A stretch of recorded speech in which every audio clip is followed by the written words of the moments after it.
Subscribe to Film Companion for your film fix. Hit the bell icon so you never miss an update. Modhura, congratulations on winning the very prestigious Angénieux Special Encouragement Award. It's fantastic. You're the first Indian woman to win this award.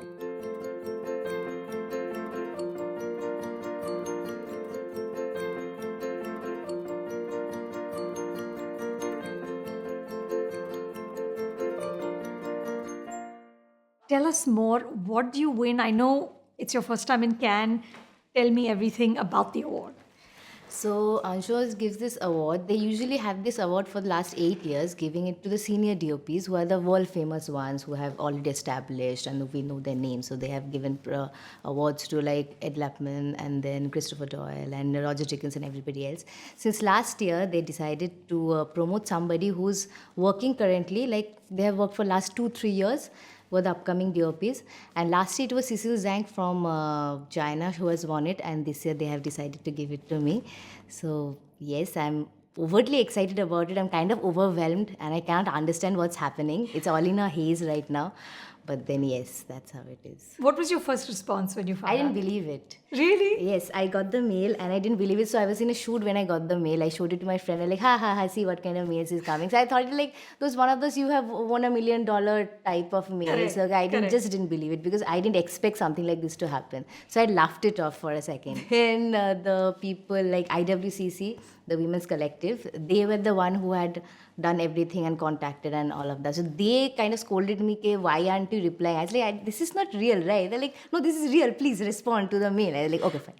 So then I just didn't believe it. I ignored it.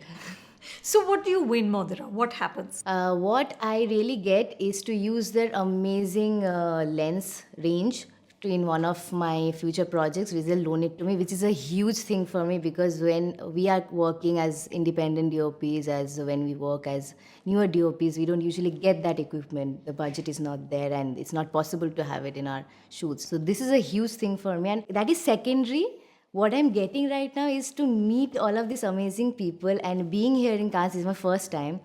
And I get to meet Bruno, and which is like, this is an amazing feel. He's winning the main award. He's winning the main award, Bruno Deblonel, who is the DOP for Amélie. And Amélie is a film that I have like loved when I was watching it. And I always wanted to meet this person who had done it. So it's a huge fan moment for me also. That is the biggest thing that I'm getting out of it, more than the lenses and everything else. They have given me a new fairy tale.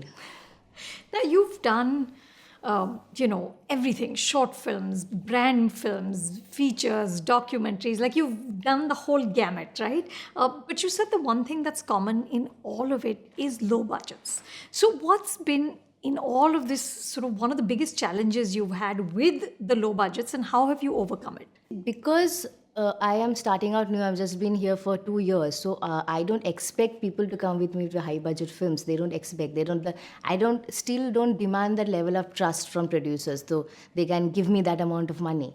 So I work with people who are my compatriots, so who are equally trying to struggle and trying to make their mark. So I'm working with my gang of people, with my colleagues, with my contemporaries, who all of us are trying to make different films, trying to make a new language and start working like that. And the budget is always low. And the biggest problem with that is when you shoot a film and when you finally show it, nobody really cares in what conditions you have shot the film. They don't know what's the budget of the film. They don't know if there was any power or not. They don't know if it has been raining for 2 days and they have just 1 hour to shoot it. They don't know. Audience doesn't care. So the whole ball game then becomes of creating within that gamut of money and restrictions and everything, an image and a film which doesn't look poor, which doesn't show the budget when you're watching it. Right. That's very important because I don't want my director to have a film and then show it and people will see it and say like, this is the budget of the film. Then it's falling apart. So I have to make the film look good in itself and be true to its story without compromising on what it's looking like because of the monetary constructions. So what's the craziest thing you've ever done? I've done a lot of crazy things. The latest crazy thing I've done is to tie myself up in a jeep, and we were shooting in the mountains and we didn't have a car rig. So the director said, I want a rig shot. I said, we cannot do this. He's like, do something. So I was tied to the jeep and I was holding onto the camera and we shot on the mountains. I was skidding off into the void, but it's okay. I've done things like that. Yes. I become the rig, I become a tripod, I become an underwater camera thing. I don't know what I become. I become all of these weird things to do all of these films. But yes, I love it. You know, on your website, you say that I want to create emotion through image. Can you speak more about that? What I believe that whenever the first image of comes on the screen when you're watching a film, you see a credit, you see those nowadays, you see all of that, this supported by media and all of that comes, and then you have the first image come to you. That kind of sets the mood of your whole film. And even there's a lot of different aspects to a film, and all of them are equally important, like sound and edit. But I think what stays back is the visuals of a film, and that's very important. So if I give an example, which is my personal favorite, if I'm talking about Oppo trilogy, and there is this shot where in the end the brother Oppu throws off this the necklace of the sister into the pond, and all the algae takes it back again, right? That's a very powerful image because it talks about a lot of things in one shot. So that is the emotion that I'm trying to catch, because a single image can have a multiple layers of emotions, like smell. So you smell something and suddenly remember a lot of things associated to it. I think image is a lot powerful tool to do that, and I try to create that and try to capture that. So somebody looking into the void for no apparent reason, or I'm like holding on to a frame and suddenly there is a wave that has splashed. It was not supposed to happen. So these are the moments that gets created. So that is what I'm talking about, non-narratives. Even if I'm shooting narratives, I try to create that moment that will stay, that will have some kind of a reconnect in the audience's mind, that I have been there, I know what the person is feeling. And it's like the smell after a rain, I guess. You want to, You can't explain it. You yes, can only experience you it. can only experience it, and that generates something out of you. You feel something. So you shot a film, Manohar and I, on the iPhone. What did you learn from that? Manohar and I was a very difficult film to shoot because I personally I didn't believe in iPhone shooting. I still am. I don't believe in iPhone shooting. It's something personal about it. But then what I realized when Amitabh, my director, spoke to me about it, that why he wants it that way. There's obviously a lot of budget constraints also why we took the decision.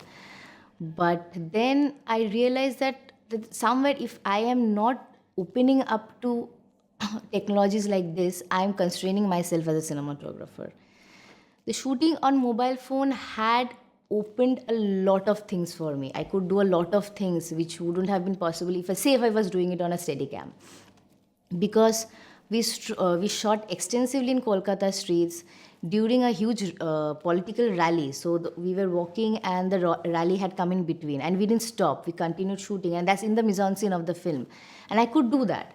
And there was a lot of places where we were just so mobile. We could just move. We are very easy to flow and everything. I think I learned it's a lot easy nowadays to shoot, but then it comes with some kind of a help if you know how to use it. I have a problem with it because it's very easy to shoot nowadays. It's almost too easy. It's almost too easy. It's very easy. You can just have a camera and you're like shooting everything, and you're the biggest filmmaker in the world right now. But that also has its pros if you know how to use it that way. Right. And I kind of like I broke a few of my own boundaries. Tell me, if you had any words of advice to other young women who want to pursue cinematography, which is even harder to break into than direction, because one of the first things they come back with, but are you tough enough, physically tough enough? You know, what would your words of advice be to all those young women who, like you, dream about creating images? I think what I would say is that please be very sure of your craft. If you're good in your craft, no matter, at least I am a very petite person. I have faced this question thousand times: can I lift up a camera or not? As if the only thing a DOP does is to lift the camera. But then, what I really believe that if the craft is on point, if you know what you're trying to do, if you know your job well, nothing can actually get into it. Just be sure you have to be confident of yourself. Nobody else will give you the confidence. And if I know my craft well, if I know what I want to do, and I'm sure of myself, then nothing can actually. So that'll be very temporary obstacles initially. But then once you crack one or two, then you can only crack up thing and do it better by fluke once or twice. But then if you're actually not good into it, or you don't actually have your heart into it, then it won't happen after that. So you really need to know what you're trying to do. And you have to be passionate about it. Obviously, you have to be passionate about it. If you are not passionate about it, then you won't be doing it, right? Yeah. So if you really want to know the craft, you have to be passionate about it. Be passionate about it, fall in love with it, study about it, inbred it somehow, and then nothing can stop you, I guess. Congratulations again. It's so wonderful to see you're doing well. It's just, it's this year especially has been a sort of a no show for India. Yes. So it's absolutely wonderful, and really congratulations. Have a great time. Thank you. Thank you so much. Thank you.